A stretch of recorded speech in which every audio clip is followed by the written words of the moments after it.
And so, what of the future? How is this going to change? And I say to you that if you listen to the message that Yeshua and Mother Mary have given for this May 2010 full moon, you will understand that there is a shift in energies. You could say a change in consciousness coming forth, beginning with this full moon, the return of the Christ consciousness to the planet.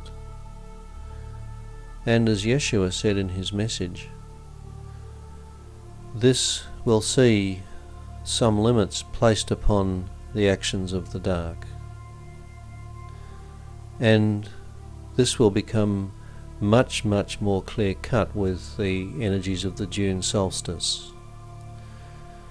And so, in this moment, I am optimistic that there is sufficient power in the energies coming forth with this full moon to see their interference brought to an end in regard to this leak and the cleanup process. And I would add that there is a small risk, and I do say a small risk, that we cannot resolve this until after the June solstice. But I assure you that the energies coming forth with the June solstice will ensure that this interference will be brought to an end. And, as I said, I am very confident that indeed the energies coming forth with this May full moon will be sufficient to see us be able to actually bring forth into your dimension what I spoke of in that message. And yes, as a result of the ongoing leakage, you could say the degree of damage is far greater, the consequences are far greater. But I will say to you that the clean-up work that we committed to will also apply to the extended damage that has occurred.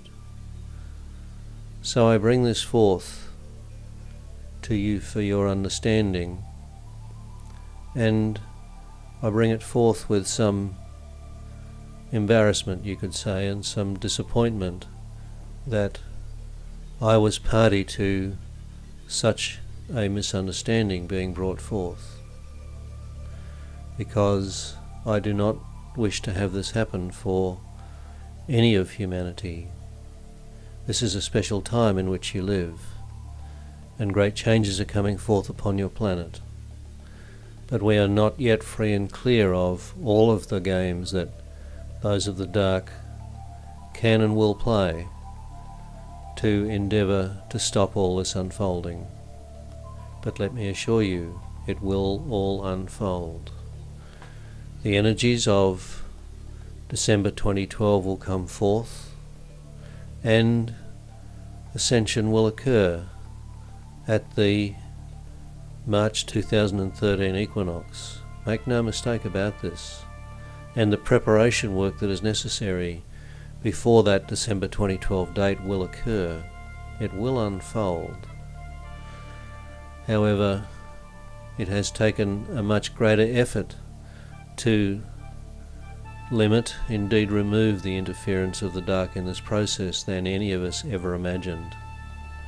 And what you're witnessing here is but an example of this ongoing interference. And so it is.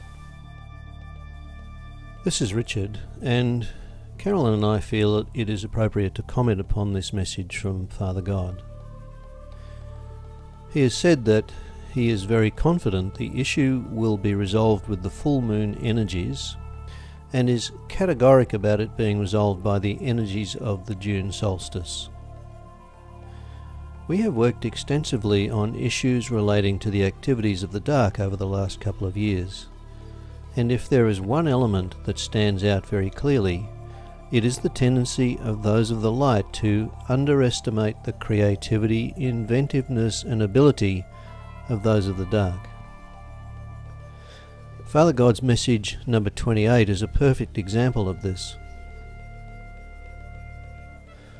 Those of the light come from the perspective of love, joy, peace, truth, and honesty. They do not think like those of the dark. It is somewhat like a security system being designed to keep a thief out, whereas a thief is looking for a way to get in. Quite a different perspective. In Carolyn's monthly conference call with Archangel Michael this week, he commented upon how refined the human analytical skills have become, far outstripping the expectations of those of the light. It is our experience that the skills of the dark include these skills. Looking more closely at what Father God is discussing regarding what he is able to see, it is relevant to consider some of Mother Mary's words from her message for the May 2010 full moon. And I quote, "We reside in a place where we can see into the cosmos. Actually, our view of the cosmos is more precise, more delineated than some of the hard particles on your planet. On your planet, we are able to see into the now. And what I mean by that is that subtle body that you carry, some call the etheric body.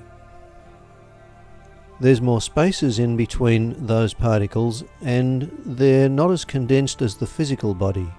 So we see that. We see the energy and the particles of that energy, the vibrations also surrounding mountains and flowers, animals. Some of these denser figures we do not see precisely as you see them. Part of it is the distance, and another reason is they are so dense. Details hide from our perception." End of quote. Another way to view this is that those beyond the veil are unable to see into our 3D world, the world of the present, our linear time experience, and our world of hard physical particles and gases. Indeed, if you reflect upon what psychics are able to see, and how remote healing works, this is also working with the layer of now consciousness close to the physical 3D world. So one place the dark have interfered is with the flow of consciousness from the now into our 3D world. So whilst we are not saying what Father God has said is inaccurate, we feel it prudent to raise the possibility that those of the light may have underestimated the creativity and deviousness of the dark once more.